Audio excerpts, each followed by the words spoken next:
আমাকে বলেছিল কি কি আমি জগন্নাথ মন্দিরের কাঠ চুরি করেছি। কান মোড়া দেওয়া উচিত এদের, কান ধরে উপোস কর। আমি কেন তোদের কাঠ চুরি করতে যাব? আমার নিম গাছ বাংলায় কম আছে? আমার বাড়িতেও 4টে নিম গাছ আছে, আর জগন্নাথ ধামেও 500 গাছ পোতা হয়েছে, আরো 100 নিম গাছ পোতা হবে।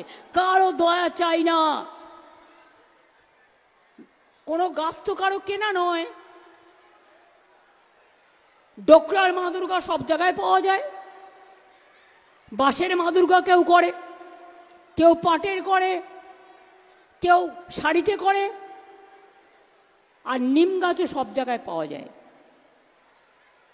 কাজেই মনে রাখবেন, আমরা অত ভিখিরি নই, আর আমরা পকেট মার নই, আর আমরা পকেট মারও নই, আর যোদ্ধারও নই। আমরা মানুষের পাহারাদার। আমরা চুরি করি না, আমরা মানুষকে সাহায্য করি।